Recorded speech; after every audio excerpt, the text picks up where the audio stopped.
All right, ladies and gentlemen, you are not seeing things. I'm actually back for a second round here, an abbreviated show here on Sportswire Radio. We're back here doing a little bit of the football, do a couple picks here, and we'll recap our Sportswire Radio League. Plus, we're going to talk a lot about the baseball playoffs and some here with two of my guys who are obviously with us, and a couple of guys are kind of shorthanded because of the late start time. But I'm here with the host of the Baseball Banter Show, Mr. Justin Gianelli, and the man who is doing two things for us here on Sportswire Radio. He is the host of the Liftoff Jets and the Talking Rivals. It was tough for him last year because he's an Eagles fan and a Jets fan, but he's obviously got the Jet sweater on. Mr. Chris Bezayer. And guys, happy Friday. I know we have the late start, but we're here for a little while. And how you guys doing on a Friday? Rather rainy Friday night here once again in New York. Doing good. Yeah. Another rainy weekend, right? Yeah, I read the other day, I was in a convenience store by where I live, and I was speaking to the woman who I happen to know, and I said, well, did you know that in the last 12 weekend days, it's rained 10 of those days? It'll be 11 out of 13 tomorrow in a little while, so that's the unfortunate news, but we got some better news to talk about. We'll obviously get into the Jets, but I'll get to the baseball here. Literally, Justin, the baseball banter for a few minutes, and, I'll start off with the Houston Astros. I'll go to the Phillies in a little bit, but, I mean, the Houston Astros, just when you thought you had them left for dead, everybody's getting excited about Texas, the Astros win 3 games on the road, and it's almost like they've got destiny at their feet here, and their destiny goes off, so I'll go right back to you, Chris, and the Houston Astros very well could be on the peripherasis of a dynasty as they are on their potential path to a 4th World Series in 7 years, 7 straight LCSs. I heard you and Patrick talk about it. So, I mean, for those that are listening and watching on Sportswire Radio, how have the Houston Astros been able to win 3 straight road games after being down 0-2? Because they're the Astros, number one. It's simple. That's the simple answer. But no, number 2, it's Texas's pitching, right? Yeah. Outside of Montgomery and Evaldi, I mean, their pitching is just awful. You just can't trust them. And once again, coming into the playoffs, I remember talking to Patrick about it. I'm like, I don't trust the Rangers bullpen, right? You could get away That's with what happened to them, and that's why they took the Texas 2-step away from the AL West that they had a firm grip on. Yeah. Sure. So now it's rearing its ugly head once again. Chapman, survived his inning shockingly. Well, he only got 2 outs, but yeah, Leclerc couldn't close it in the 9th. Pretty bad. Altuve, what can you say? I mean, the guy, hate him all you want. One of the greatest postseason hitters of all time. Yeah, absolutely. And he's going to be a first ballot Hall of Famer. Forget about the cheating scandal. That's over and done with. That was only for a couple of months. I listen, I get how people want to say he's not a Hall of Famer, but he's going to the Hall of Fame, right? Oh, absolutely. Listen, his body of work. I mean, what has he got? 2,000 plus hits already. I mean, he's going to be in the Hall of Fame. And, I guess with this Houston team, I mean, I guess it's been the talk now. Are they a dynasty? I mean, think about it. The destiny is in their hands. The 7 straight LCSs, 8 postseason appearances in 9 years. I mean, are we watching a dynasty here with this Astros team? I feel like we've asked this before. I mean, you and Patrick have spoke about it. Go ahead. I think so, because this is as good of as good as a dynasty as you're going to get in this era of baseball, right? With free agency, the salary tax era type of thing, and all that. This is as close as you're going to get to any kind of dynasty. You're not going to see the 3 World Series in a row, 4 to 5. 96 to 01. Yep, the Yankees. Yeah, you're just not going to see that again. I think, but this is a dynasty for this era. This is a dynasty. It's not going to get. This is the closest you're going to get to that kind of dynasty. So this is a dynasty, right? 7 straight ALCSs, which is. That's impressive. That's mind-boggling to me, because I'm not even. I don't think the Yankees did 7 straight American League. I'm pretty sure they didn't, because 97 they got knocked out, 02 they got knocked out. So that run from 96 to 04, it was 7 league championship series, but they had the 2 years intermittent, and they've done 7 straight American League championship series. Before I ask you about the Texas Rangers and what their chances are, John Gonzalez is here from the Sports Authority Group. Yeah, a couple of guys. Justin was with us, and he lost connection. So we hope Justin comes back. TBK is not going to be with us. He's on assignment. I think people are thrown off by the late time because we had on EBW World Champion Brogan O'Shea was with us, and it was the champion's first word since he won the title, and obviously it was an honor to have him. So people are thrown off by the late time. The Brute Force Brad Weiss, I messaged, who, by the way, celebrated a birthday yesterday. And boy, you want to talk about guys that were screaming from the top of their lungs, it's my birthday? Well, he was definitely one of those guys who did me. People wish me happy birthday. If I had, my birthday was a few weeks ago. Like I look the way I look at it. That's some people like it's my birthday, but obviously we hope the Brute Force will be here. But I guess to steal my thunder, the Houston Astros are the New England Patriots of the Major League Baseball. You agree with that statement or what? I would say, listen, for the last 7 years, yeah, they have been. Like I said, this is as good as or as great as you're going to get in this era of salary tax threshold type of era, and this is it. You're not going to see the 3-4 straight anymore in a row. It's just not going to happen. So this is it. I'm sure Justin will say the same thing, but this is definitely as good as you're going to get in baseball. Absolutely. And Justin, good to be with you. And Anthony Finkel wishes the Brute Force a happy birthday, but he's not here with us. He's actually, I think the explanation, John, is he's very sad about the Liberty losing to the Aces, and he's kind of down in the dumps right now. I think that's the issue why he doesn't want to come on Sportswire Radio, is that the Brute Force Brad Weiss is he's definitely blue in the face. He doesn't have that brute force because he saw the Liberty lose in heartbreaking fashion for another New York sports team come up short. But obviously, Justin, great to be with you. I hope we're going to get this right. We were speaking about the Houston Astros a little bit, and I was asking Chris, are we watching a dynasty with this team or what? Oh, for sure. For sure. What they've done over the last 7 years, 7 straight American League Championship Series. Now they're 1 win away from, what is it now, their 4th or 5th World Series appearance? 4th World Series, yeah. 4th World Series appearance.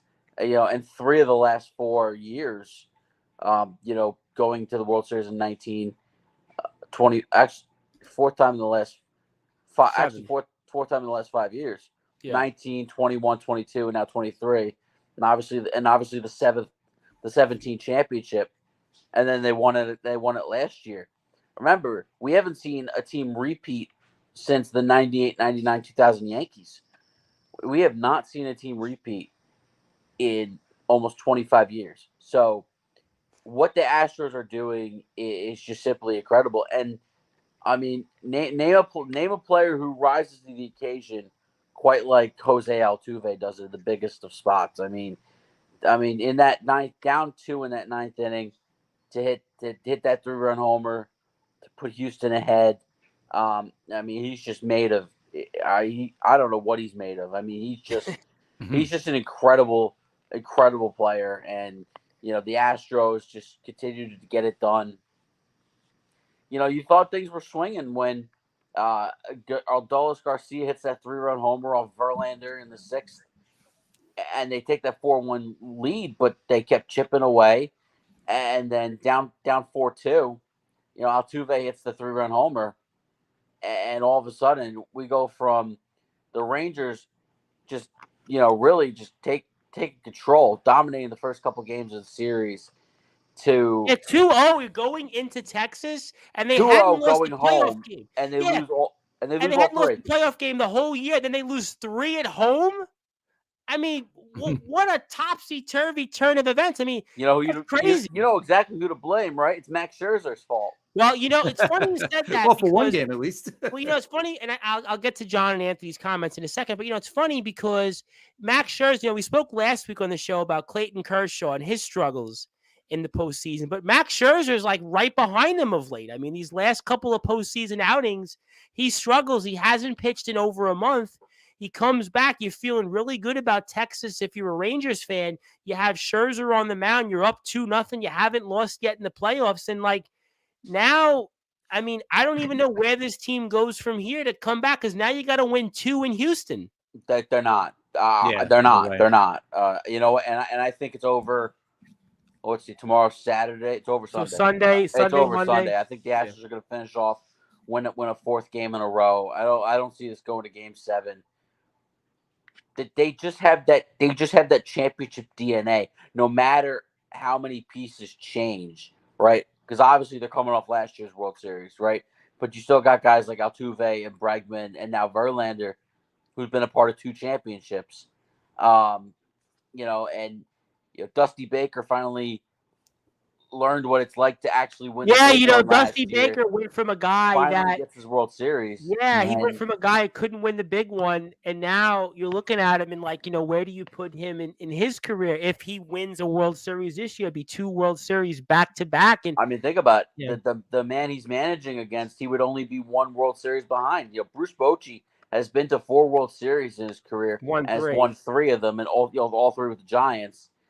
But Dusty Baker, would really. And Bochy's got a losing record as a manager in his career, if I'm not mistaken. He managed some bad teams, but he also managed some really, really good teams, especially the early 2010 Giants, San Francisco Giants teams. Yeah, I mean, it's so fascinating here. Let me get to some comments here before I go back into some other things.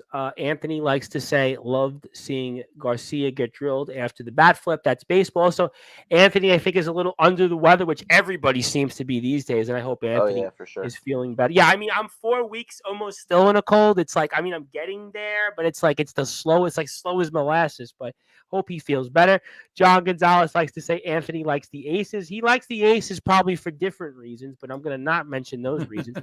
If it's Houston versus Philadelphia again, I won't watch it. Yeah, I mean, I very briefly looked on my Facebook timeline, I saw people complaining about that. You know? But you know what? Arizona's making they got a say in this, because you know what they just did in that 8th inning.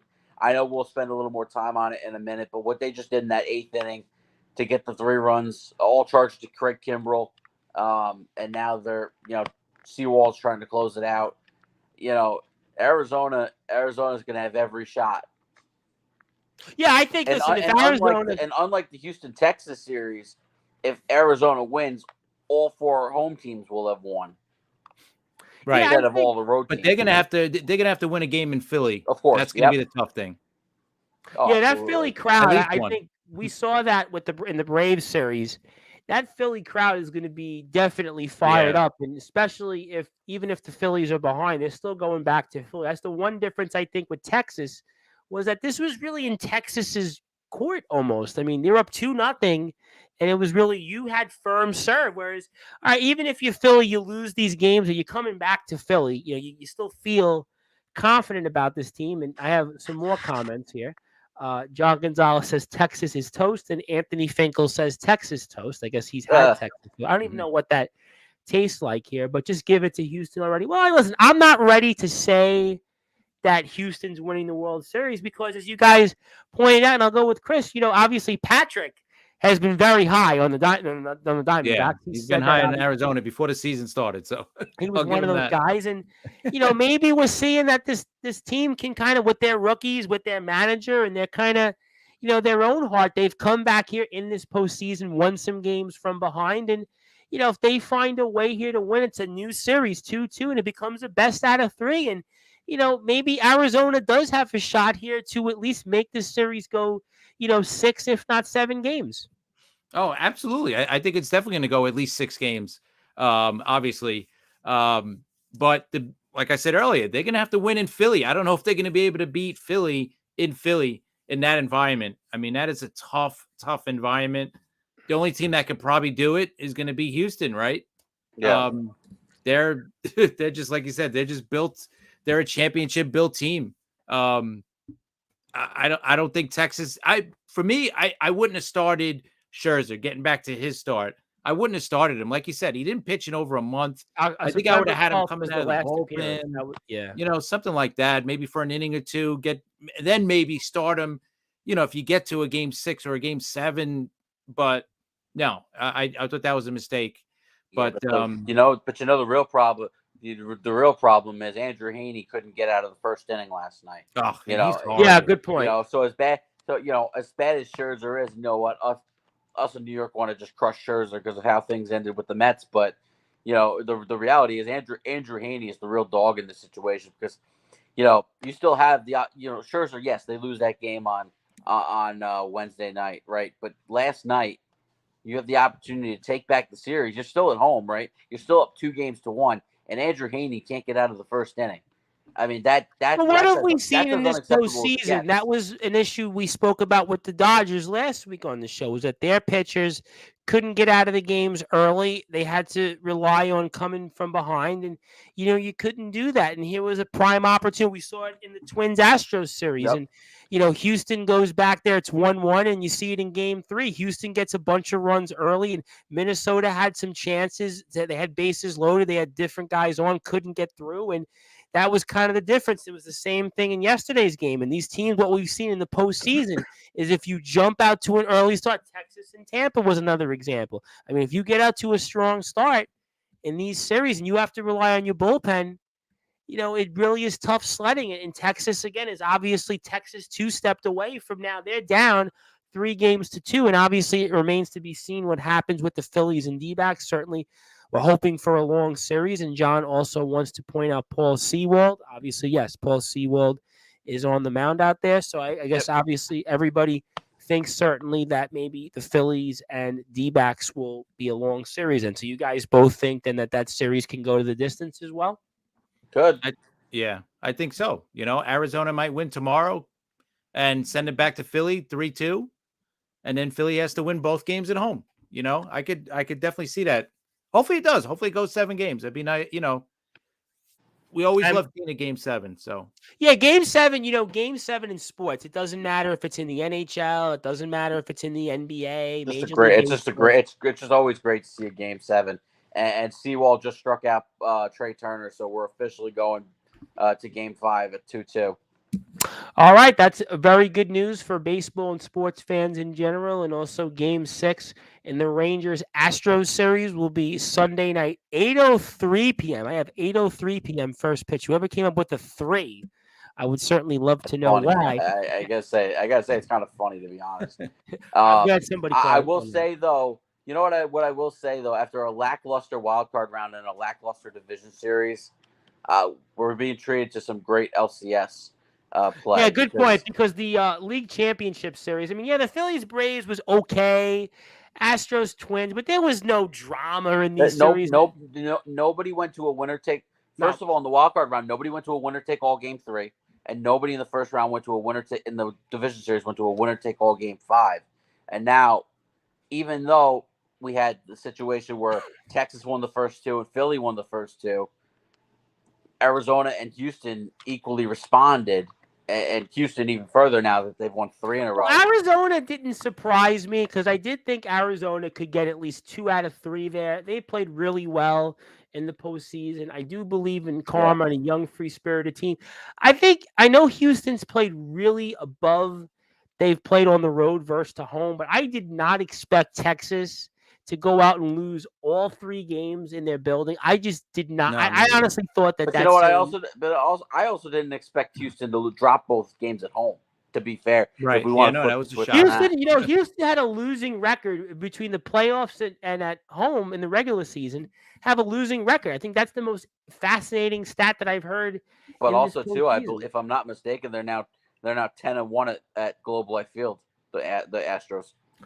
Well, you know what? That could certainly be a reason as to why the Texas Rangers are going to be on a golf course coming up Monday afternoon. And I want to say hello to our friend Ron, I think we just broke it for you. The Phillies lost. So I know you're the Phillies guy, but the Phillies lost. So that means we're going to be going to a minimum of a Game 6. So certainly if you're a Phillies fan, I know it's obviously tough sledding, but you'll be back out there tomorrow night, 8:07 p.m. So you'll have an 8:07 p.m. start time. And also it's been confirmed Monday night back in Philly, 5:07. So you get a 5:07. But again, these times where they give the 3s, I will say Monday's game will probably be subject to whatever happens Sunday night with Houston and I got 5:07 at the moment, though. If I'm going to read it, I got to read it off from what the time is. Yeah. But yeah, I agree with you that obviously if Texas they would put the Game 7 in prime time at 8 o'clock. Yeah, definitely. We'll find out. Look, I hope that there's a Game 7 in Houston, Texas, and I hope there's a Game 7 in Philly and Arizona. It would be great. I always think Game 7 in sports is the best. The one game drama, and Ron says here in caps locks, damn it. Well, listen, at the end of the day, you're still going back to Philly, and he also says Arizona had advantages. Our boys are used to the East Coast. Well, I don't think that was the case. I don't think that at this point means anything. The Phillies have been battle tested. They've won. They've Phillies been bullpen here basically blew it. pretty much. Yeah, Let's be honest. Yeah. That's what it comes down to. Both games were lost by Craig Kimbrell. Yeah. And listen, what do we speak about here over the first 20 minutes before we get to football is that, listen, if your bullpen implodes, it's going to certainly in these games, in these long games, it's going to count and it's going to hurt you. And that's why, again, the Philadelphia Phillies are now 2-2. And we'll see again tomorrow, 8:07 p.m. Saturday night. So we look forward to that. And I thank Ron for those comments. So obviously, anything else you guys want to talk about in terms of these series that you're watching for before I move over to couple of news and notes on football? Obviously, I'll recap our standings. And the Brew Force, Brad Weiss, by the way, not showing up tonight because he's sad about the Liberty's loss. No, I'm kidding. He's not coming. But I think part of it is if the Liberty won, he would have been here talking about confidence, and he would have been talking about how he was there. Trust me, he's one of these guys, posted on his birthday on Instagram. It's my birthday. Yeah, I got you, man. I got you. Happy birthday. No, we love you, the Brew Force. But no seriousness, I think he would have been here if the Liberty would have won, but he's not going to be here. Probably. He would have definitely been here. It would have been promoting himself like there's no tomorrow. I would have been jumping like Tom Cruise did for Katie Holmes and Oprah. But enough about that. Anything else you guys are watching for in these two series in terms of where these series could go? Just a few other thoughts before I go to football. I think the Houston Texas one, I think that's going to be over. I think that's I think with Abreu, Alvarez, that lineup, I just don't see it. And what is Verlander pitching on Sunday? No, he pitched tonight. Verlander pitched tonight. So obviously then it goes back to they set their rotation back Valdez. Right, I think Christian Valdez pitched on, let me see, Wednesday, right? Did he pitch Wednesday? So Wednesday, Thursday, Friday, Saturday. Wasn't he pitched game 3 or am I getting it mixed up? Framber Valdez pitched game 2. Okay, so then he goes in Christian Sunday. Javier game 3. Right. So Valdez and then be ready for game 7. Okay. Javier possibly game 7, yeah. Okay, cool. All right. So a couple thoughts here. Also, I have Randy Dillon messaging me about a hockey fan chat. Well, I'm live right now, so I can't stream your show. But thank you, Randy, for the chat, for the comment. I want to say congrats to Chris on the win Sunday. We'll get to that certainly for sure. And got to give the Snakes credit, a young team that wasn't supposed to be in the playoffs. Yeah, and it was a team in the second half that struggled. I mean, it was a team that had a losing record in the second half. And if you remember, they were a team on Sportswire early in the year. They were in first place, and I had asked the question to people here, do you think, is it real?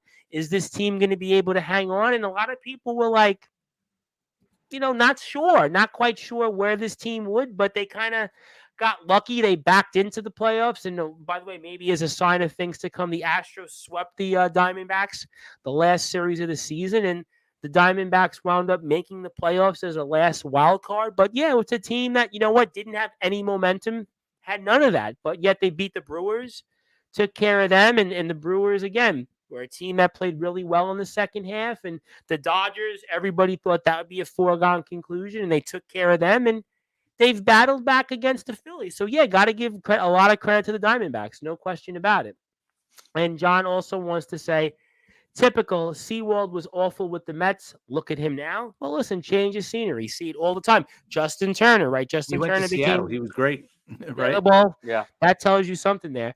And Ron wants to say the Dodgers weren't supposed to get swept. I thought they were still a good team. Yeah, we spoke about that last week on the show, and some people actually said here on the show, well, you know what? Maybe the Dodgers, they weren't the same Dodgers team as of old. They had some injuries, some pitching staff things. And, maybe, again, a Diamondbacks team got hot at the right moment, and they jumped out early on the Dodgers. Don't forget, they scored all those runs early in the game. And in a short series, that's about momentum. And you got to give them credit. They've done a great job. And that's why, again, the Diamondbacks are where they are, and the Dodgers are on the golf course. And they have a lot of questions to handle. But obviously, we've talked a little bit about baseball, but in the interest of time, I want to spend the rest of the show on football. And obviously, I'm going to go recap here where we are in our standings. So an updated standings here shows Rob Maraska here, contest man, is up 6 games in first place over some Sportswire Radio guy. We have Anthony Finkel, who does Mr. Eeny, Meeny, Miny, Mo, right? He's 50-43, right? Is it Anthony Finkel's 50-43? Billy McInerney, 50-43. The brute force Brad Weiss. Again, he would have been here if he was in first place in his picks. He's at 48-45. And I have 42-51 for John Gonzalez, TBK, who's not with us, 42-51. Patrick Trotty, I think, is book it, right? 41-52. Yeah. And then I have Justin Gianelli at 33-60, missed the 1 week. And I feel like, are you in the picks, Chris? I feel like I'm. Are you? Which you one missed me. I'm third. Oh, you're picking for the belt then. Yeah. Okay, then I don't see Anthony Finkel here at all. Okay, well then I guess he's not in this one here. Okay, fair enough. So he's not even in our league. So Mr. Eeny, Meeny, Miny, Mo is not even in it. So Chris is third. Billy McInerney is fourth. Brad Weiss is fifth. John Gonzalez is sixth. TBK is seventh. Eighth is Patrick Trotty, although Patrick didn't pick his picks this week. And then in ninth, 2 weeks in a row. Yeah, well, that's pretty much his season. And then we have Joey Bostrom, and I think Carlos Otoro Chavez. They're finished. All right, so. Well, that's how I catch up. If Patrick doesn't pick, I'll just there slide up one. At least you'll gain up. Well, John says thanks for bringing my picks, but I actually don't think you're out of it, though. I still think there's still a lot of time. I think some guys get lucky, but obviously I'll pick a few games, but I do want to talk about, obviously, since I got to bring it up here, the New York Jets. I mean, I heard a little bit of you, Chris, with Sharman this afternoon talk about the game, and this Jets team with this defense and a quarterback that really the last couple of weeks hasn't played that badly. And going into the bye week, I know it's a very competitive AFC, and I know there's still a lot of work to be done for the Jets to go further into the season and be a legitimate playoff contender. But the Jets have some real momentum in their biggest win of the season here, and there's a lot to certainly be excited about here. Oh, absolutely. I mean, that defense, it showed this week, especially against Philly. It's easily one of the best in the league right now, and it's carrying this team. And you know what? Zach Wilson is playing good. He's not playing great. I'm not saying he's unbelievable. But he's just not losing the game. And that's what I think they're telling him to do. Manager. Just don't be the reason why we lose the game, right? Just don't. You don't have to be the reason why we win the game. Just don't be the reason why we lose the game. And the defense is obviously is carrying this team right now. And now that they're their schedule is just going to get easier now after the bye, which is the better thing. Like they got through their tough, the tough part of their schedule, and they're 3-3, which is great. But after the bye, you got the Giants, the Chargers. All right, we know the Chargers, the Raiders. I don't know about the Chargers. I know Anastasia Racita, one of our big fans, but the Chargers or that coach, I mean, he's going to be out the door after this season. Mark my words, he's going to be out the door. Yeah, Chargers, probably. You just have to give them a chance to lose the game, and they will. You know what I mean? Does he coach for the other team? Is he involved like in point shaving? Because the decisions this guy makes is like mind-boggling. I mean, but the schedule is good. You got the Raiders. All right, should be a winnable game. Or you're in Buffalo, okay, but Buffalo is not Buffalo in the past because look at what the Giants did to them. All right, you got Miami, you got Brad Weiss's favorite team, Atlanta, you got Houston. All right, toss-up game. All winnable games. Miami's probably a loss, but you got Washington, winnable game. You got Cleveland, that's a little tricky. New England, certainly. So yeah, the schedule. Look, I mean, there's definitely a path for this team, to at least go 9-8, 10-7. I don't know what the magic number is. Of the playoff race by the end of the season. That's all you want to be in it. I think you just want to be in the race. Off what I saw with that schedule before I bring into Justin, where the Jets went right last week, they definitely could be in the postseason. I don't know if they'll get there, but in terms of like that schedule, it's certainly a manageable schedule. You have, again, the Giants, the helter-skelter Chargers. Nobody's impressed with the Raiders right now. The Commanders, Falcons, those are crapshoot games. Houston, other than what? Miami's maybe the games that's scary. You got the 2 in Miami. The rest of that schedule, And I mean, after this week and after the past couple of weeks, you got to say Cleveland is a really tough. I don't want, if I'm a good team, heading for the playoffs, that's a team I do not want to be in the playoffs, the Browns. Hey, but you know what? That is gonna Right be now, a they might tough be in the team. playoffs. They're tied for first place. I mean, you Yeah. got that AFC North. That's a dangerous team going into the playoffs, the Browns. Watch out for them. Anything you want to talk about, Justin? I mean, obviously a lot of momentum with this Jets team. You know, a few weeks ago, just winning Denver, and and now you look at it 3-3 back-to-back wins. You know, Joe Dell, who's back on here, was talking about like, well, maybe in 50 years the Jets will win something. And now, at least for the short term, in the interim, going into a bye. I know it's a very tough AFC, but there's some things you like, and it's a schedule that. If Zach Wilson doesn't do, anything in turning the ball over and being a good quarterback manager, a game manager, you might say, maybe this team can compete after all. I mean, what this game proved to you against Philadelphia is that this team can go toe-to-toe with anybody because that defense is absolutely legit. I mean, they're starting to finally back up their talk. And listen, they played without three of the top four corners, right? Yep. Without Sauce Gardner, without DJ Reed, without Brandon Eccles, who also provides a lot on special teams as well. So the secondary was banged up, and I think they kind of fooled the Eagles a little bit because the Eagles are arguably one of the best rushing teams in the NFL, and they didn't really run the ball against the Jets. And the Jets have been very vulnerable against the run at times this year. And Nick Sirianni kind of went away from that game plan, and they kind of threw the ball. And now listen, AJ Brown had his numbers. Devontae Smith was a little bit off and on at portions of the game, but the second half they just contained it, and Hurts was making throws that you never see Jalen Hurts make. Jalen Hurts is a very smart, accurate quarterback, and he was making some bad throws. The last few weeks, the Jets and quarterbacks, Mahomes, Wilson, Hurts, these quarterbacks, which have great, impeccable resumes. I mean, certainly Hurts is still budding, but they certainly made them make decisions we're not used to. And even if you go back early in the season with Josh Allen, the keys to the Jets being competitive and winning games is quarterbacks turning the ball over, giving the Jets an opportunity to win. And that's what they've done here in the games that they've won. Yeah, I mean, listen, you could say right now, three of the top five quarterbacks in the league in this NFL are Josh Allen, Patrick Mahomes, Jalen Hurts. And you could easily say that those were their worst games of the season. And I think definitely. Listen, it's a fact. And listen, as scary as Miami is with their speed, just look what the Jets have done to quarterbacks. And if you do have a healthy Sauce Gardner or DJ Reed in that game, that could make for some great one-on-one matchups. It really could. I mean, listen, do the Jets have the offense to keep up with Miami? Of course not. Zach Wilson's played much better. And I saw, and I'm not sure exactly how Pro Football Focus rates it, but it showed like the top 12 quarterbacks in turnover-worthy plays, like percentage of turnover-worthy plays. Zach Wilson was nowhere to be found in that top 12.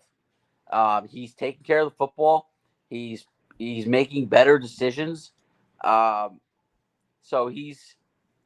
listen, if he could turn into 2009, 2010 Mark Sanchez, that's good for the Jets. Yeah, and I think he's a little better than that. And I don't think that level is totally impossible for Zach. Yeah, I was going to say the same, but I think he's shown you some better flashes than that. But let me get to by the way, this defense is better than those defenses. I think certainly the first team you mentioned, the 2009 one, there's only two defenses in the league that I would put in with the Jets, right? I would put Cleveland and I would put San Fran. Oh yeah. I think that's about it. Cleveland scored some points on San Francisco. Good point. And Cleveland can win any game. Well, I think Justin likes certain Rams players. I don't think he's a Rams fan. He likes certain Rams players. That's the answer. My dad's also a Rams fan too. And also, Ron, the Jets have a bye week, so I'm going to answer that for you. Want to say hello to Joe Dell. Obviously, his cousin is Rob Maraska. We'll be back on our regular schedule time next Friday, so that's why I think some people are kind of like confused coming in and out, but we'll be back at our regular standard time next week on Sportswire. And he says, hey, guys, I know I'm late. Hey, Chris, how about Our Jets being the only undefeated at the time. Yeah, now he's singing Jets. Jets. Last week on the show, it was like doom and gloom. It was almost like Jodell writing a Black Sabbath-like song. It was just doom and gloom. It was just like slow, prodding, methodical, painful. And now it's like, all right, we got the Giants. Hey, people, maybe, you know what, though? Fickle. Maybe it was a good omen in the 1 o'clock window when the Browns ended up knocking off the undefeated 49ers. You know, and then we got the last undefeated team out of the way when the Jets beat the Eagles. Yeah, you know what? Listen, last week was a really topsy-turvy. That's why some people in the picks, like, I think I only won 6 games. And the scoring was down, too. If I'm not mistaken, only 2 teams scored 30 or more points, and that was the Jags and the Dolphins. Very, very low week. What's going on with offenses this year? I don't know. One thing is that there are 8 teams right now starting backup quarterbacks. Mm. You know what? And you think about it. We just talked about the Browns. Looks like another week of PJ Walker, right? Mm. In Chicago, we're gonna have Tyson Bagent against Brian Hoyer. Oof. So Brian Hoyer. Now that's a name you haven't heard in a while as a starting quarterback. God, listen, there's a lot of backup. I'm gonna make people laugh here because I got a couple of comments. I would not want to be the announced team in that game where you got Brian Hoyer, who's back starting in the league, and why are they even starting him? That's a good question. I'm not sure. I guess they're not comfortable putting Aiden O'Connell out there. I'd rather put him out there and just see what you got. You know what Hoyer's going to do, which is not much, right? Yeah, I don't know why. Because you know what? The last time Garoppolo missed a game, they did go to Aiden O'Connell. I don't know what McDaniels is thinking. And the Raiders are 3-3, ironically. I mean, we don't think they'll be 3 and shockingly over 500. Yeah, well, that'll end. And also, I will get to that, Ron. The Rams play the Steelers. I will maybe pick a couple of games that I'm not going to run through the whole slate this week, but we'll certainly have some fun with football because at the end of the day, it's just the 3 of us, and obviously we're not. It's a lighter week too. 6 teams are on a bye. Yeah, I was at MetLife last Sunday. The atmosphere was like, if I'm not mistaken, 26 million people watched the game or something like that. It was 26.1 or something. 3 most watched football games have been Jet games. Why is that? You think, well, one of them I know why, in Taylor Swift, but the other one, why was the Eagles game? Well, it was the 425 national game. Most of the country did receive Jets Eagles on Fox. Last week the only reason why Kevin Burkhardt didn't do the game is because I know they like the NFL likes to stagger Kevin Burkhardt and Jim Nantz and not have them both do 4 o'clock games. So Kevin did the San Francisco Cleveland game, and Jim Nantz and Tony Romo did Raiders and Patriots in Vegas. So I think that's the only reason why. But it was the 425 national game, so most of the country saw Jets Eagles. By the way, good game. So they stayed with it. Interesting stat I will say before I get to Joe Dell's funny comment. Bill Belichick with Tom Brady, 219-64. Without him, 80-93. So this is the end of Bill Belichick this season. I don't think anybody's going to feel sorry about it. I just don't think anybody. The end. This is it. This is his last season, and I don't think a team's going to pick him up after this year because if you don't think he's going to try. You don't think he's going to try to stick around for the record. He might want to, but who's going to want to hire him? I said the Chargers. I have the perfect answer for you. I thought the Chargers. That's the only team. I have the perfect answer for you. Let's hear it. The Giants end up getting the top overall pick. Caleb Williams comes to the Giants. They fire Daboll, and they go with Bill Belichick. Yeah, but Daboll, after 2 years, you get rid of him. He won a playoff game last year. You're not going to say, well, you had injury. You had injury. If Bill Belichick says he wants to coach the Giants, John Mara will make it happen. The Chargers is a good one because I think the Chargers are a far better team than Those where are the they only are. 2 teams I thought of. I thought of it last week. I was like, Chargers and the Giants, because who else is going to bring him in? Because you have to clean house. He's going to take charge. How about this? What about the Bears? They're going to clean house anyway. And potentially have the top 2 picks because they have Carolina's first round. Yeah. No, it's a great situation in that sense, but there's a lot of work to do in Chicago. I feel like he's got to absolutely. go into an environment where he's got a quarterback and he's got to win now. The Chargers make That's the sense to Chargers. me. The Yeah. Chargers make sense to me. The other team I could throw out there after watching the game yesterday, maybe New Orleans. Yeah, I mean they're destined for a potential coaching change. Dennis Allen's not any good. If he's making They a don't have a fool. quarterback. Listen, he's making a fool out of himself in Denver. But man, if I were Sean Payton, I would have stuck it out one more year and not went back into coaching. I would have waited for Staley to get fired, and I would have went to the Chargers. Yeah, I know I'm with you on the Denver thing. That was just Payton and Herbert. That would make better sense than Payton and Russell Wilson. I mean, Russell Wilson's just done, man. He's done. He's not. Did he really good. think he could fix Russell Wilson? Like, was that his thought process? You think? I mean, listen. Yeah, I think he probably ego, did. I mean, Russell Wilson still was a Super Bowl winning quarterback, and still, even a few years ago, was still good. I mean, 4 years ago, he was still a good quarterback, and maybe he thought that he had something left. And it was a Denver team, honestly, defensively, up until the last 4 games of the season, they were very good, and I think that's where he thought, you know what, maybe I could turn that team around. But obviously, it's not going to work out there. But yeah, I think there's a couple of spots that could come to mind with Belichick. Again, the Chargers would certainly make a lot of sense. Chicago, but I feel like it's a very long window to come back. That's a big project. Listen, whoever gets that job, because they're going to fire Ryan Poles too, the GM. And I think New Orleans, I think, would kind of make sense because it's a winnable division. There's probably a path that you could come back. I think that would make sense. But the point is, listen, he's an under 500 coach without Tom Brady. I just told you, 80 and 93. What's so great about Belichick? 80. I mean, you know what? I think now it's officially time to be. It's fair to question. It really is fair to question if Tom Brady really made his career. And I listen. I would probably. He was 219 and 64 with Tom Brady. Listen, his winning percentage was almost 80% with Brady. Without him, the guys. Who would he be? Rex Ryan? That's his winning percentage, about the same as Rex Ryan.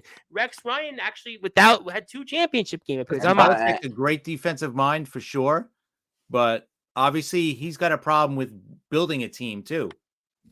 Hasn't done it. Listen, I mean, obviously his team has been garbage, not just the quarterback. He's been the GM there for how many years too? Right, he's been the GM for a long time.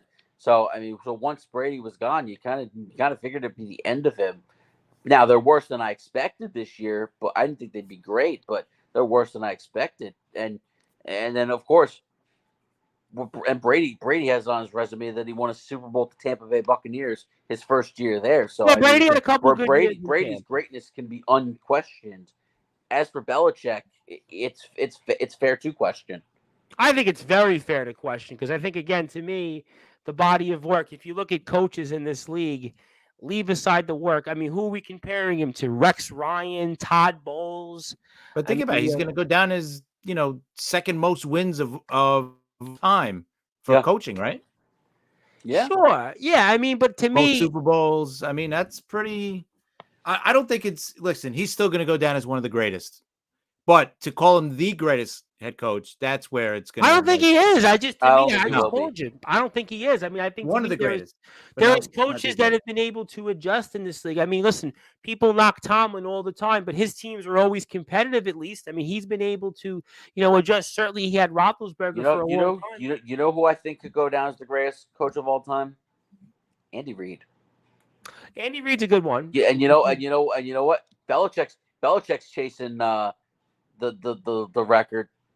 Andy Reid might fly by him. No, but you could say the same thing about Andy Reid, right? Because Andy Reid, when he got Mahomes, now he's got all the Super Bowl. Before Mahomes, he didn't win a Super Bowl championship. But his record was far better than Belichick. I mean, unlike Belichick, he was still very successful in Philadelphia. I agree. He might not have won the Super Bowl, but here's the thing very too. Successful.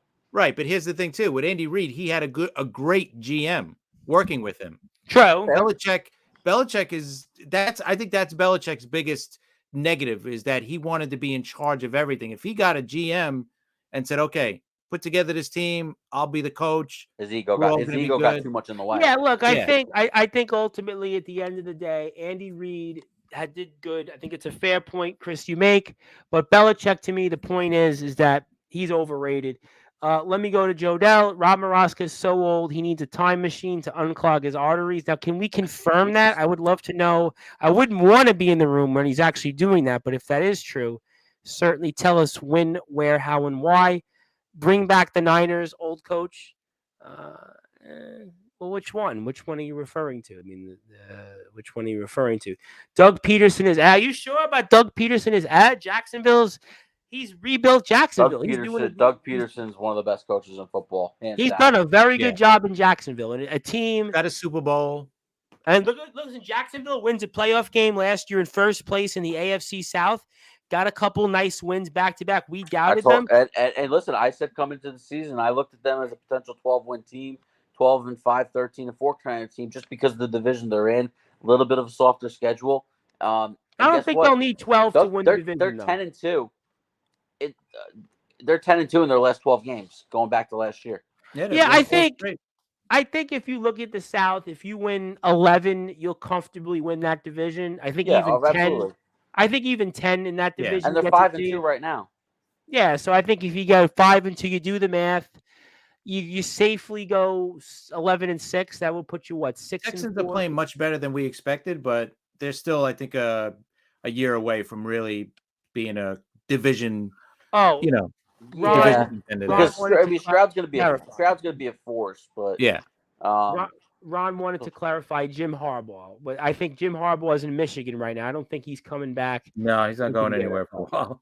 Yeah, I don't think that he's coming. But that was a good one. Yes, Jim Harbaugh had a couple years with the 49ers, and Jacksonville is a good team. All right, so you know what? I will pick a couple of games. Let's obviously just for fun because we have the locals here.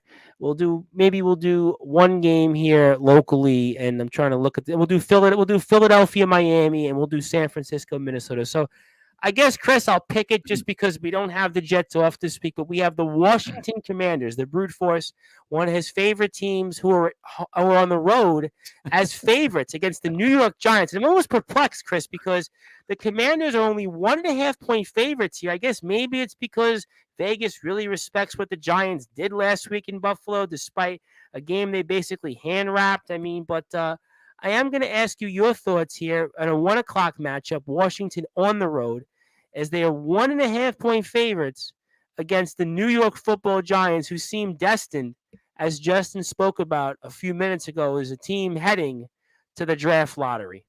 Yeah, I think they are going to be in the draft. They're definitely going to be in the top 5. I just think they're due for a win, right? After last week, they played much better. They're just due for a win. And Washington, we've seen them play well, and then we've seen them play really bad. It's almost like a week in, week out with them. 2 weeks ago, they got destroyed on Thursday night by the Bears. How that even happened, I don't know. And then this past week, they beat, Atlanta, right? In Atlanta? Yes. On the road. So, you know what? I think the Giants are going to sneak this out. I don't know how, but they're going to figure it out. They got to win a game. They're due to win a game. They're not as bad as they're showing. They're not as good either, but they're not as bad as what they're showing. So I think the Giants are going to surprise, and they're going to win this game.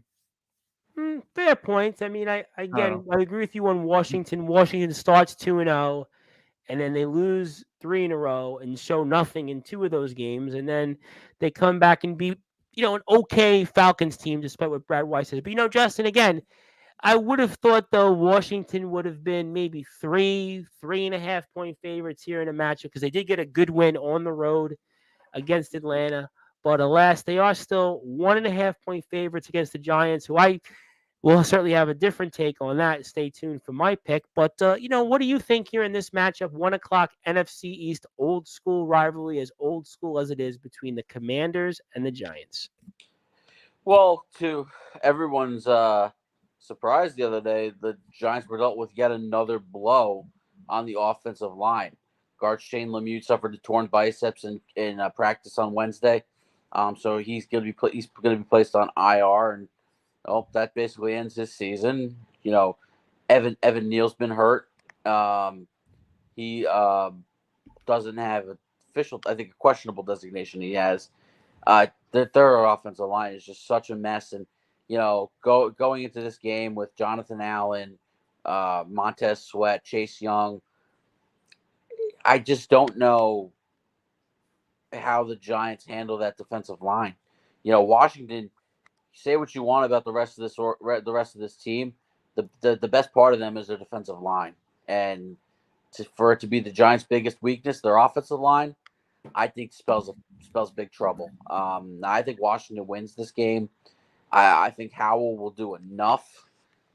I mean, as far as we know, I think it'll be Tyrod Taylor. I can't imagine Jones gets the clearance to play. So it'll be Taylor.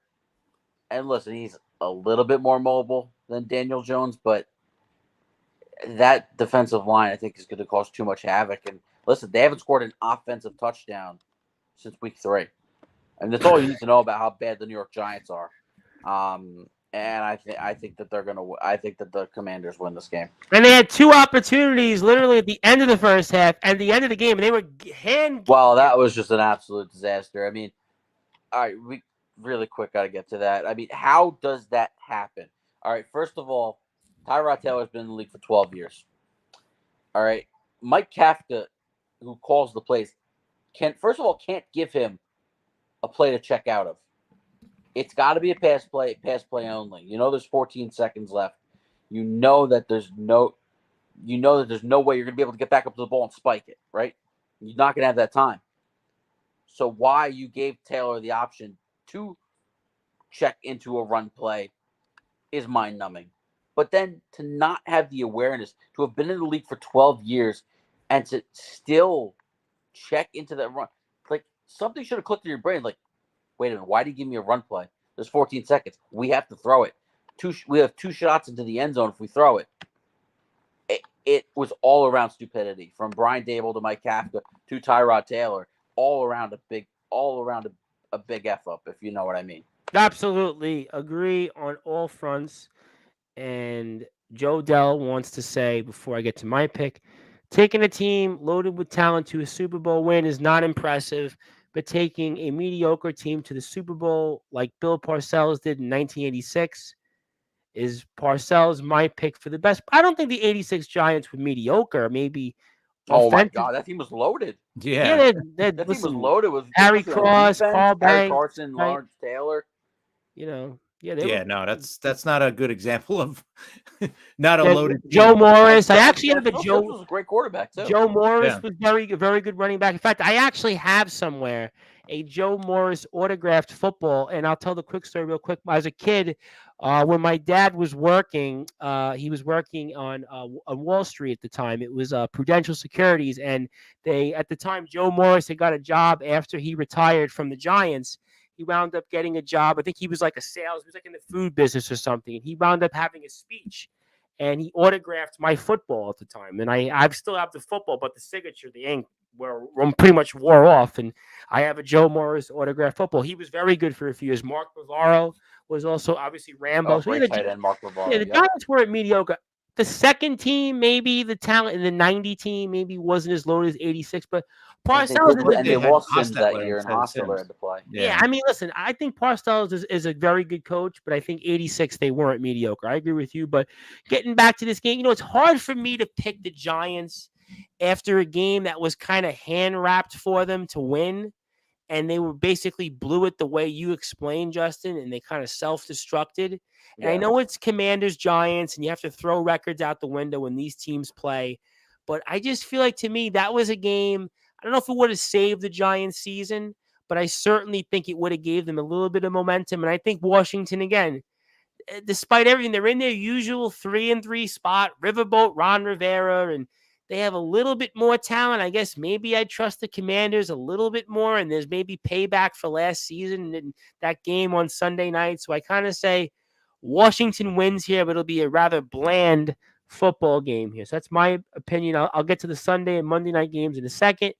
86 Giants made them look better than they were. Grindstone offense because Sims didn't have a long ball. Yeah, I mean, look, Sims statistically wasn't one of the greatest maybe in terms of stats, but it was a different NFL at that time. I think now almost everybody throws for a minimum of like 300 yards a game here. Ron also wants to say it just shows that he meant to say all New York teams. I think he really, I'm going to leave that at what he said, but all New York teams are bad. The only decent New York team is the Nets. Well, I mean, the Knicks were in the playoffs The last Knicks will year. have a good. I think the Knicks will have a good year. The Knicks were good, and Brad Weiss would be so mad because he would talk about his liberty, stand up, and his liberty, But in terms of like the major sports teams, And the hockey teams are good. Yeah, they all made the Rangers, playoffs, right? Rangers are okay. Islanders, I think, will be kind of probably where they were last year. You got Sorokin, so yeah, I mean, it's not that bad. I mean, the Yankees still were 82-80, or 82 and was it 82-79, whatever it was. The baseball teams are a mess. The Giants aren't great. Jets are decent right now. They're okay. For now, they're decent. Yeah, yeah. But the winter sports, the Knicks should be good. The Nets, I think, will be pretty. They'll be okay. I think the Nets will be in the play, at least in the play-in at worst. Yeah, the Nets will be in the 7 or 8 seed. Yeah, that's for sure. Knicks will be like 5th, maybe 4th or 5th. Yeah, anywhere between 4 and 6. Yeah, 4 and 6, and I think the Rangers and the Islanders. I think the Rangers will be in the playoffs, and the Islanders will probably be the Rangers should be a top 3 team behind the Devils and Hurricanes. Yeah. The Islanders. I mean, Islanders played a hell of a game tonight. That was a tough OT game tonight. You got one, but you really should have had 2. But you got Sorokin, so yeah, I think the Islanders will be, kind of where they were. And he meant to say new. All right, so you know what? I'll obviously recap a few games of note to look at, but I want to go into the Sunday night and the Monday night game. So obviously, Chris, another matchup for you, the Philadelphia Eagles. Your Eagles try to come back and rebound, and boy, it could certainly be an interesting weekend in Philadelphia. And I wouldn't want to be a Philadelphia person if the Phillies lose tomorrow. They'll certainly take that aggression out on the Miami Dolphins. But the Eagles here are 2-point favorites. They were 2.5. It opened up, but it's now 2. And this is going to be another fun matchup. Maybe some may say early it's a Super Bowl preview. I say it's a little too early for that. But definitely Eagles 5-1, Dolphins 5-1, 2 of the cream of the crop teams in the NFL. So for those that are listening and watching, Chris, what do you think here between the Eagles and Dolphins Sunday night? You know what? I think it's a huge game for both teams, right? Obviously for Philadelphia, can they bounce back after last week's loss against obviously the Jets? Because there's a lot of questions going on in Philly now because the offense has not looked in sync at all. Last couple of weeks, yeah, actually all season you could say. True. With the new offensive coordinator, they just have not gotten on the same page. And me and Charmin actually we were talking about that as well. And Miami, I think it's a big game for them too because it's like you mentioned, it's prime time, and now they're playing against a really good team because they've had I don't want to say an easy schedule, but they haven't had the hardest schedule so far. Chargers, Patriots. I mean, Buffalo was the only loss in Buffalo, but Giants you beat, Carolina you beat, Denver you beat. It's almost like, you're a boxer who's feasting on nobodies, and now you're facing a team that's in your league. So I think it's a big game for them because they're in prime time and they get a chance to prove to everybody that, yeah, we are legit. We are going to be one of the Super Bowl contenders here. We're not just, as you would call them, a paper champion, right? Paper tiger, yeah. Right. So I think it's a huge game for both teams. I think it's a matter of, can Philly bounce back? Can they get their like what their offense is about, right? Because they seem like they don't have that, like what they had last year. They don't have that this year. Yeah, they don't have that identity. You don't like, it's funny for that because like last year at this time they were just impressive, right? They steamrolled everybody. They're winning. Right. They're not impressive though. No, they're winning, but it's not impressive. It's interesting that you said that. Yeah. I picked up on some of those things. Because actually my guest that came on tonight actually said, I listened to your shows on Sportswire and I hear your references, and one of those references was that the wrestler I had on tonight actually mentioned that. He said he was like, he listens to all the shows. He goes back and he listens to the non-wrestling ones, and that was one of the lines I use regularly. But Justin, this is a early, some would say, Super Bowl preview. I'm not ready to say that just yet because I think, as Chris made an excellent point, is that Miami, who have they really beat? And then Philadelphia really hasn't been that impressive either. But somebody we would think would have to, because it always could be a tie. But Philadelphia is 2-point favorites here at home, 8:20 Sunday night. And what do you think here in certainly a matchup between two first-place teams? Yeah, I mean, if we're really being honest, the best team Miami played, they got smoked by. They got smoked by the Buffalo Bills. They really have played a lighter schedule to date, and so have the Eagles. I mean, Patriots have turned out to suck. The Vikings aren't any good. The Bucks, yeah, they're all right. The Commanders ain't anything special. The Rams are decent, and then they lost to the Jets last week. To me, I'm gonna take the Eagles here because I call this a must-win for the Eagles. I think this is a must-win. They're about to, after the Commanders, they're about to endure hell. They play the Cowboys before the bye, and then they go at Kansas City, play Buffalo, play San Francisco, at Dallas. Seattle was a playoff team last year and looking pretty solid. That was a good football team. They're about to endure hell right out of the bye week. Yeah, and thanks for bringing it up before I get to a couple of comments. Yeah, that Philly schedule the rest of the way. It's ridiculous. Listen. Once you get done with the Seahawks, though, you got Giants, Cardinals, Giants. So you can kind of you can. Yeah, but you can. What did you win last year? You're not limping by then. But right, but what did you win last year? 13, and really you had the one game against Dallas that was a throwaway at the end of the year. I mean, yeah, I think the Eagles were 13-4 last year.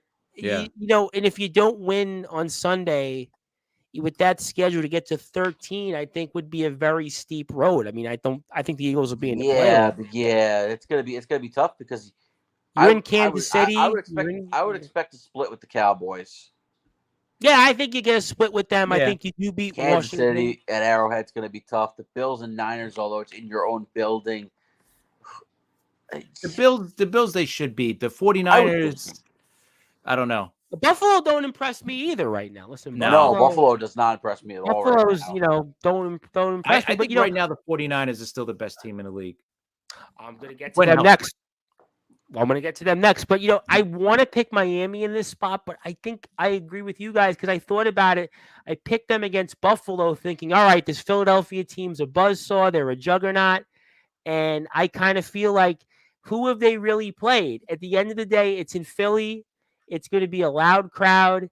There's certainly going to be some, residuals from baseball, whatever it comes out to be. And although, again, Hurts has not played impressive, the offense has not played impressive, I still think at the end of the day, the Eagles are the more experienced team. And at home, I think that's where I kind of put the difference on them. And, Miami, again, I don't know. I mean, I think they're going to be very much in the mix in the AFC. But if it was in Miami, I think I'd definitely pick Miami. But it's because of Philadelphia. 820, probably 40 degrees. It'll be cold in Philadelphia. It's going to be chilly, and that could be a little bit difficult. I think cold in Philadelphia.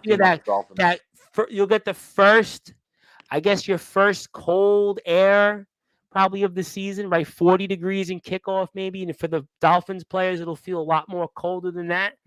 I think that could be a factor. So that's what I'll say. And Joe Dell would like to say Justin just summed up the NFL season to date in one sentence. That was great. Well, that's why we want to keep tuning in here and support the great shows here on Sportswire, getting a lot of new subscribers and fans, and spread the word, Joe, just like we do here with your music and stuff. I always play your music before I go live on the link here. But we'll have a new website, so stay tuned for that for more details. We will have a new Sportswire website with a new link here, but that's our temporary link in the meantime. But let's go to Monday night. Are you ready? Chris Bazea and the San Francisco 49ers here are actually only 6.5-point favorites against the Minnesota Vikings and Kirk Cousins. I would have thought Kirk Cousins in primetime would have meant San Francisco would be like 9-point favorites here, but I guess it's because San Francisco against the spread maybe hasn't been as well.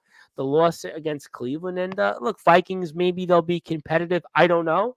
But certainly that's another destination, by the way, for Bill Belichick. Maybe you add that one on the list, Minnesota, because they certainly could be heading for a long season. Maybe that's a place that he could find a fruitful destination. But in the meantime, Chris, are you ready? Monday night, San Francisco 49ers, 6.5-point favorites on the road. Do they bounce back against the Minnesota Vikings?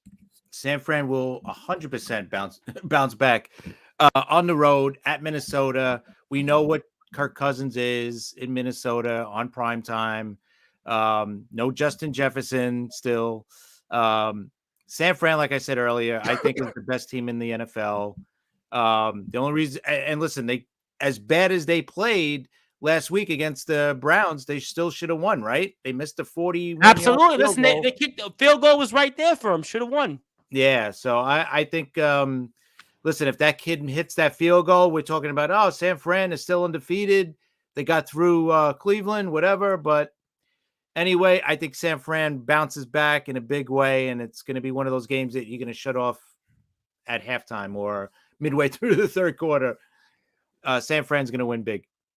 All right. Well, I mean, some of these games have been a little bit better of late, but I hope it won't be that bad on Monday night. But then we'll hopefully have some baseball here in a multiple list of baseball games that we'll just go watch baseball for a change. But Justin, again, San Francisco 6.5-point favorites. I preference it and say only 6.5. Maybe it's because of what we saw early in the Sunday slot against the Cleveland Browns. Browns got an impressive win. This Vikings team, obviously, I think when it comes to some of the biggest disappointments in the league this season, they are certainly at the top of the list and some. But what's your impressions here Monday night? Are you ready? Do the 49ers redeem themselves with a win and some against the Minnesota Vikings?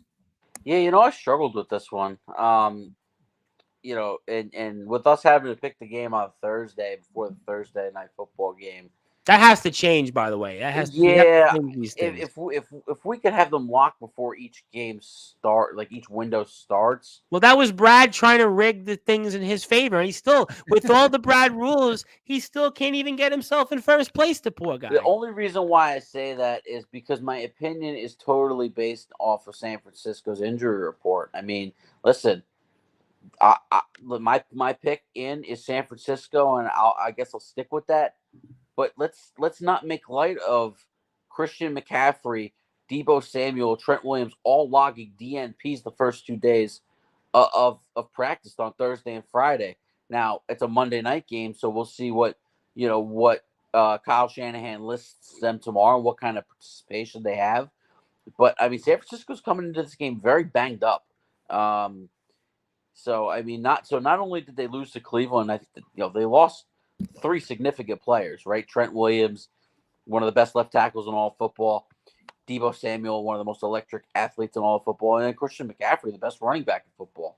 So, I mean, they have a lot of weapons, right? And that defense should still be loaded. And I think that they'll make life very hard on Kirk Cousins, especially not having Justin Jefferson because he's on IR. Something is speaking to me about Minnesota with an upset here, but I'm gonna stick with San Francisco here. But it's definitely one of my least confident picks because of the injury situation. Yeah, I could see that. Minnesota, almost not to compare them to the Jets, but if you do win here Monday night, you do kind of jumpstart your season in a kind of weak. Yeah, you're 3-4 with a chance at the wild card. As if maybe the season gets later, because Minnesota's got a tough schedule. It really is. The one thing to watch is that their offensive line is going to be a little bit banged up. Ezra Cleveland is a DNP right now in practice with a foot injury, so that's going to hurt their interior offensive line.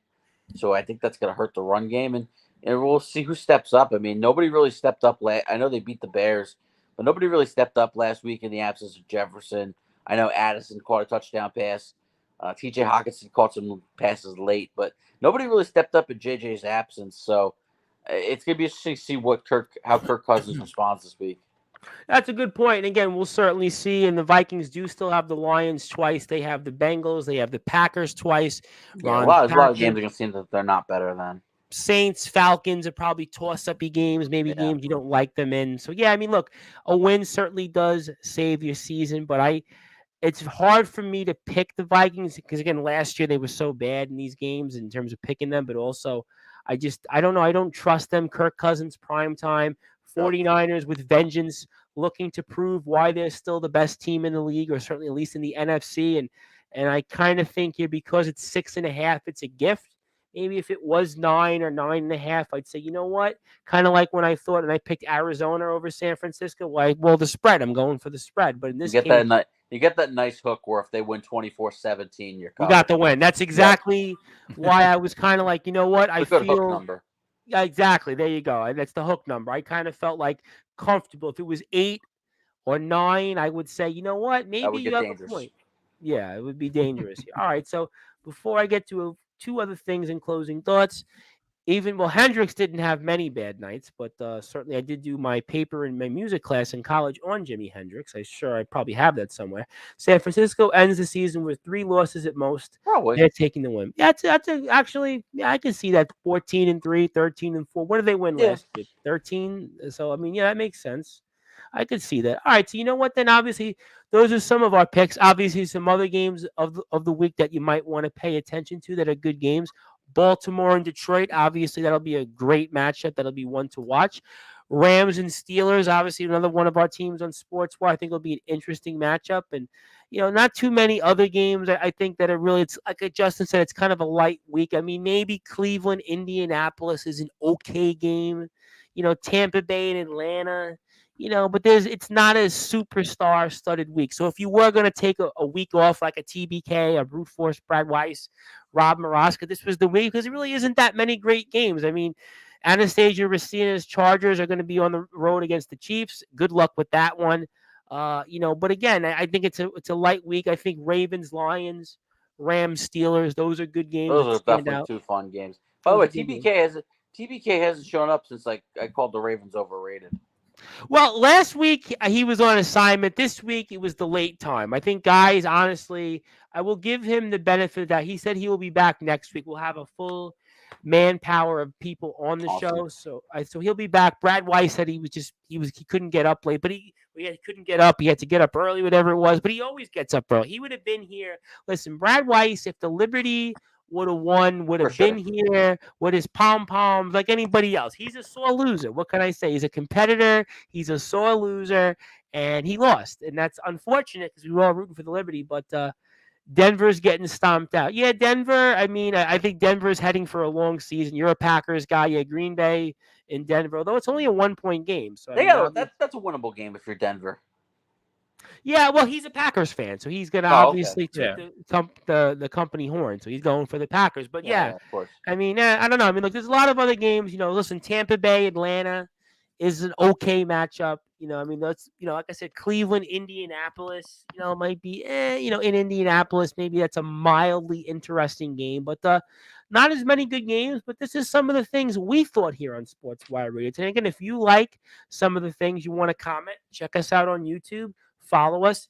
Also, listen to all of our podcasts like the Baseball Banter Show, the Liftoff Jets, the Talking Rivals, Giving Receipts with Fletch and Jaden, TBK Show, the Be More Talkative podcast, the Sit Down Marks, the Pinstripe Chronicles are back with us. Our old friend Bobby Tats has finally remembered to give us the show, so we've got that. We also have a new show coming on here, Chris, with a guy I think you've actually had on the Liftoff Jets here in the past. Yes. A guy that we know very well here. He actually reached out to me and said, hey, you know what? I want to see if I can come on to Sportswire Radio. And he does a show. His name is Michael Palace, and Michael does a great job covering all things related here to the New York Jets. And he's going to talk about that on his show coming up. And his show is called the JUBG Podcast. It's the JUBG Podcast. And he'll have his show coming out here later this weekend on Sportswire Radio. We're looking forward to it. I know also he tweets a lot of stuff out from Play Like a Jet, which Sharman does a lot of great work for over the years. So I'm really interested to see what Michael has to say on his brand new podcast,